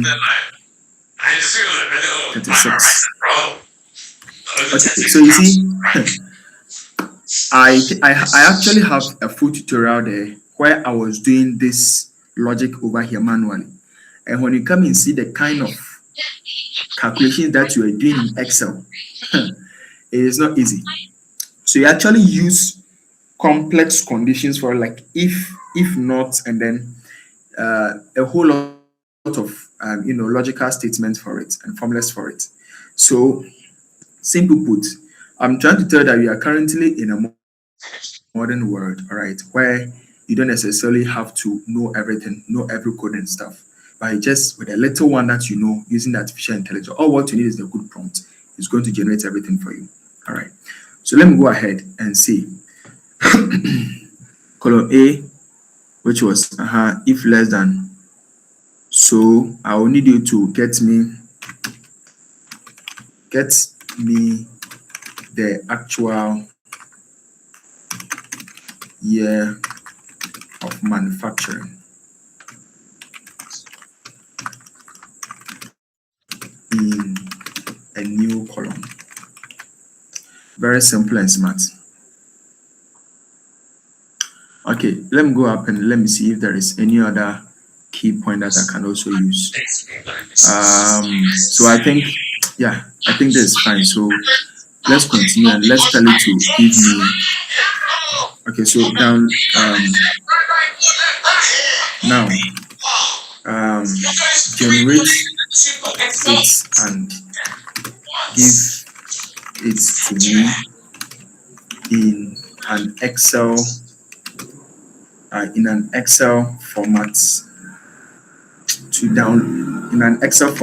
to download, or generate it for me and give it to me as a Excel doc. Yeah.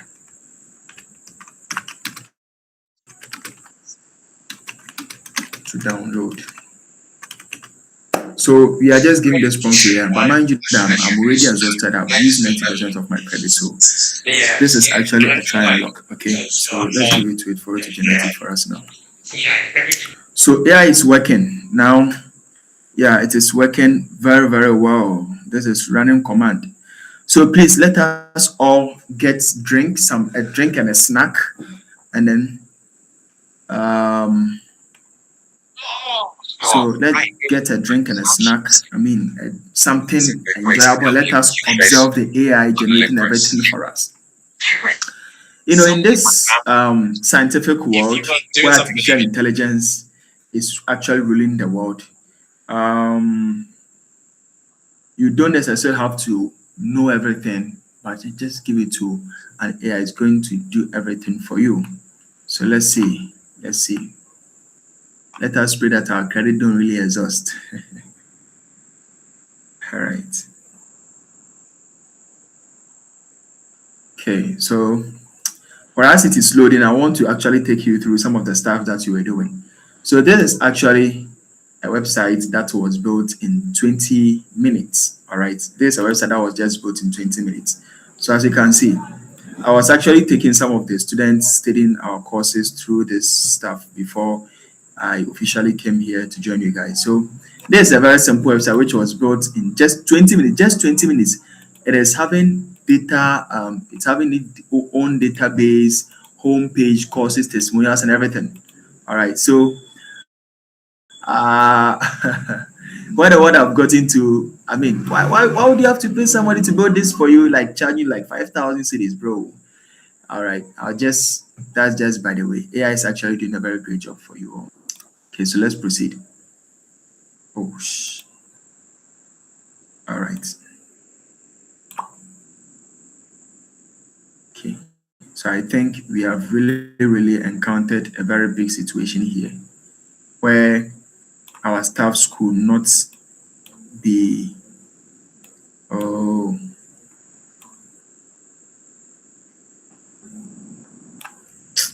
okay. Let me just export it like that.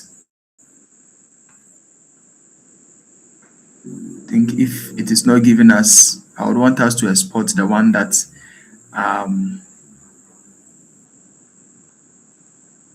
this is just the same thing. Okay. Oh my god. Just export it like that.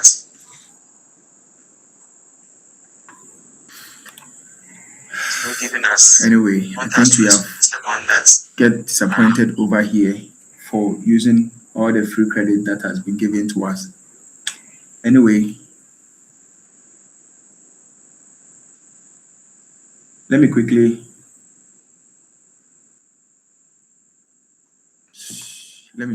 just proceed with it. So that's one of the ways I can actually use AI. Since it is not working, I just want to use, I mean, an alternative approach of we solving what you have by. So what you're actually looking for is number one, the full name of the car, for example. So I think it would be good to go with even the use of Meta AI. So let us come to Meta AI and then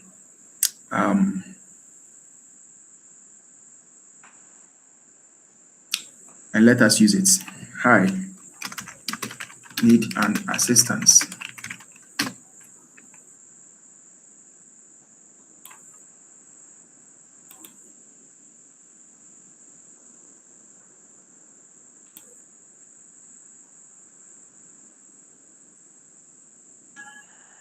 Let's proceed. So over here, what we need is, first of all, we want to just sort the model out. Okay. So when you look at the model, it is always the first two digits from the left. So let us assume it this way that we have given the data to Claude or ChatGPT. It has done it for us. We have been able to download it successfully. All right. So that's one of the ways of you analyzing data. If you don't know anything at all in Excel, give the sheet to AI, give it the prompts, it's going to do it for you, then just download it in the form of an Excel. But it's quite unfortunate that we couldn't have some data for you. So let us just proceed with this. So if this is the case, let us also use similar artificial intelligence. All right. Let's use similar artificial intelligence to masterpiece this as well. So I am having, so first of all, we want to sort out the model, which is the FD and the GM over here after we just do what to get their full name. So I am analyzing a data. I need you to give me an Excel formula to just take the first two characters of Hi, Mr. Obed. hello. Please, we have 5 minutes more. The session is from 6 to 7:30. So I think you should give him some time, more Shut time, up. so that if maybe latest Like by 7:15. Okay, that's my time ends at 7:30. Hello. Nah, it doesn't end at 7:30, but maybe you can chip into 7:15 since you joined Oops. late All right. because of the Okay, first thank you. session. Thank you. Yeah. All right.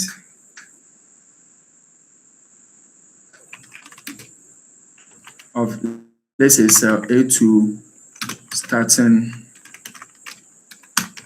from the left, and let us see. So we're just going to generate it for us, then we do what to just copy it, and then so thank you. Let us come over here and then let us paste it. Enter. Now you can actually drag this down without the need of you knowing everything. Okay, so now that you have this, I think now we want to get the full name of each one of this version. So what we're going to do is that we are just going to copy it, Control C, and then we come and paste it over here in as what values. Okay. Yes, I think yeah, as values. Now, let us also give this information to the AI. So Control C, and let us come over here. So each one of these cars are actually having their name. So FD is Ford, GM is Mitsubishi, TY is Toyota, and a whole lot of. So I think I want the full name for these cars. All right. So if that's the case, I can maybe visit my AI, come over here, and tell it that I want the full names. I think how should I even put this command? Names of these brands, and the Control V. Let me come and copy this. Oh, today our AI has really disappointed us of these car brands. Right, so let's see. FD, we have FD, we have GM, we also have TY, we also have FG, GM, TY, HO, CR, and HY.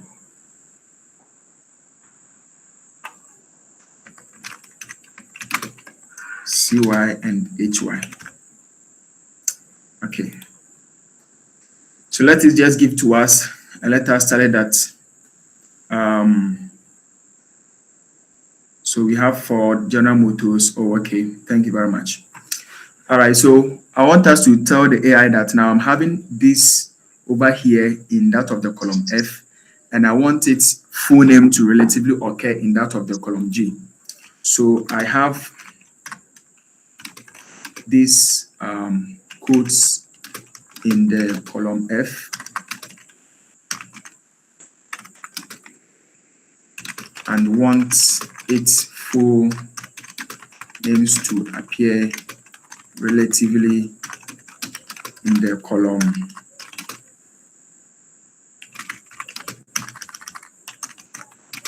for example column G, starting from maybe G2.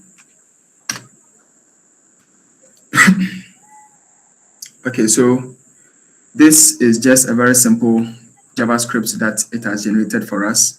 So how are we going to use this? So we're actually going to use something that we call Many was members of the Congress VLOOKUP. are too All right. old. We're actually going NPR's to Elena use Moore something that we reports on call the latest findings VLOOKUP. from NPR. So let's say that if you only have VLOOKUP, all right. Okay, let me see. We have two ways of redoing it. We can put this over here with the JavaScript in there, all right, or we come and use this step by step. We are lazy people, okay? We are lazy people. Let us come and just paste this over here into it. Let me delete this first, okay?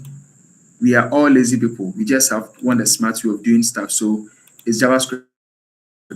Mind you that all the equations that you have been using in Excel are actually JavaScript. Okay, Control V. So this is Ford. Now we just drag everything down so nicely. So we are having everything well done. Okay, so I think the CR, I think we did not include for CR. Okay, so maybe the CR, let us assume that maybe we take it out, okay, for the sake of time. So these are some of the ways that you can actually use AI tools in terms of your data analytics. All right, so I think we can actually carry it on like that. Okay, so in that order, we can also generate to fill all these ones over here. Okay, I think last but not least, let me just come over here and try to rewrite the car ID. Okay, so in this case, with the car ID, we just want to add an abbreviation of the color. Okay, let's say the first two letters of the color over here. All right, we are taking out maybe we are actually substituting, pay attention for the last thing that we are coming to do. We actually, let's say, substituting the MTG over here with just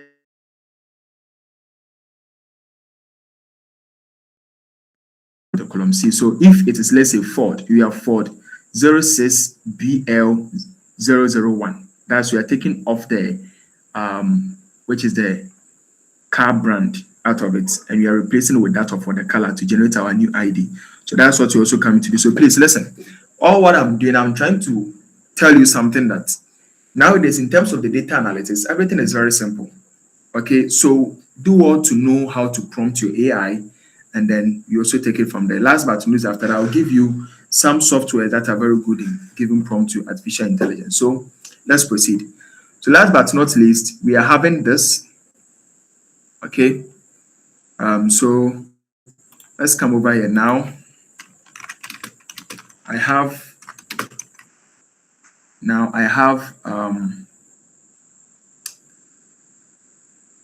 the old ID in column A. Okay, so you could see that the first three letters, all right, from the left side of the column A, okay, after counting 1, 2, 3, 4. So after the four digits, the next three letters over there should be substituted with what? The first two letters of what? Those in the column C. Okay, now I have the old ID in column A. Now, the first three characters, all right, after counting 1, 2, 3, 4, after counting 4 characters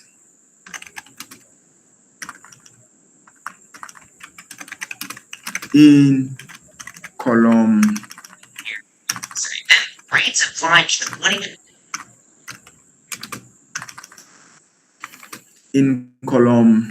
A, all right, should be substituted with the first two characters in the column C, starting in column C in the, what is the ID? What's the column for ID? Okay, in column T, all right. In column T, starting T2. So this is how to give the prompt. Everything will have to be clear with all the parameters. So let's give it to it and let it generate it for us. Okay, so it's very simple. So there's just a JavaScript that has given to us.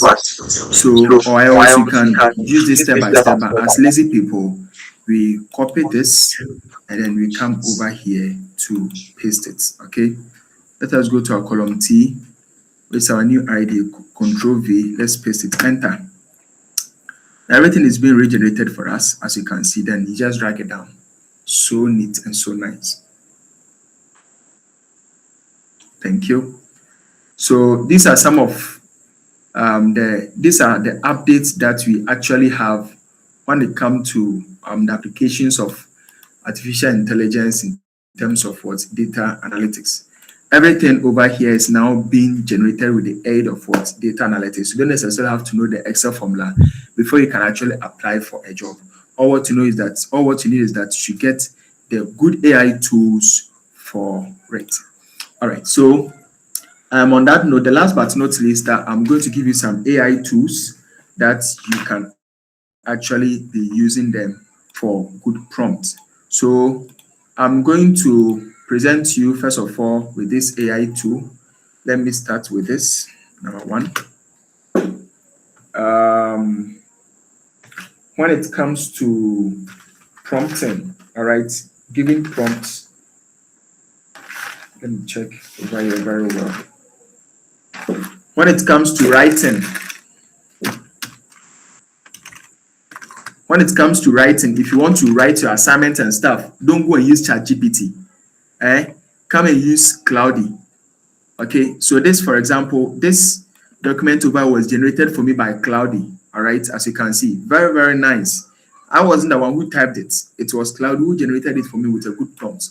So if you want to write, use Cloudy.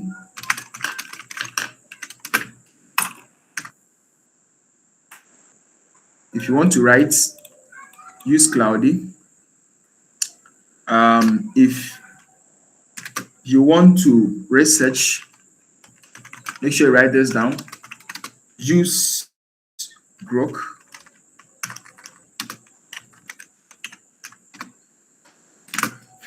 And then if you want presentation, you can use Gemini.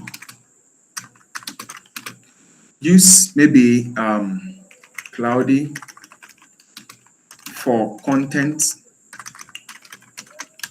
Give to Gemini for slides, or use or you can use Gamma for it. The next one, if you want to create apps, use Cloud Code. If you want to generate images,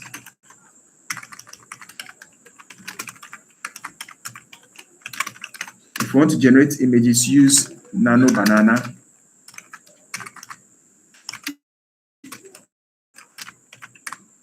And then if you want to prompt AI,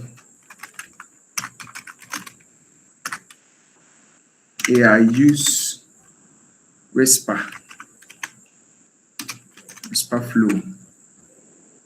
All right, so I think these are some of the AI tools that you can actually use in your day-to-day activities. Aside I taking you with the data analysis, at least these are some of the stuff that you should also have in mind. It will really, really help you in your world of academic and research. So kindly use this. Thank you very much for your time and then your attention. I really appreciate it. Thank you too.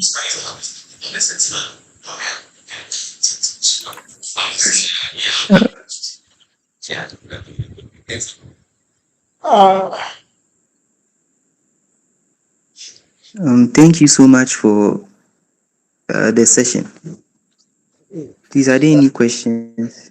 All right. So I am currently reading through the chat. I think our people are pretty impressed with what we have done so far.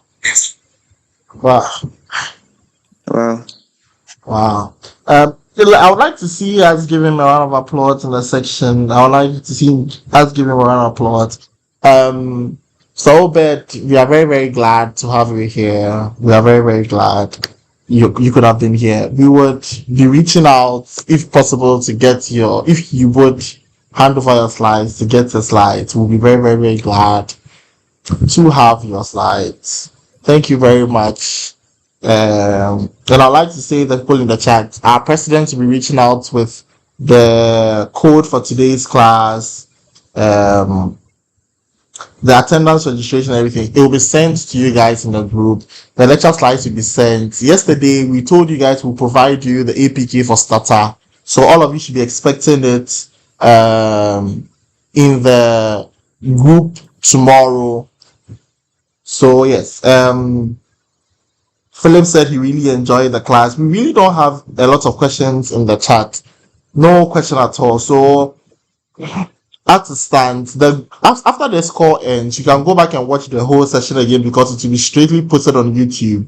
Don't forget to follow the channel. Next week's session, all of you, I hope you guys are ready for next week's session. They said today's keyword for the second session is Excel.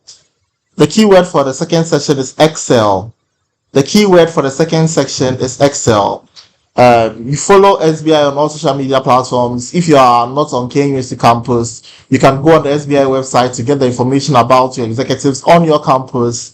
If you are an international participant, you can reach out to us at info@sbigh.org for any assistance. We hope to hear from all of you soon. Presido, please, do you have anything to say before the session is ended?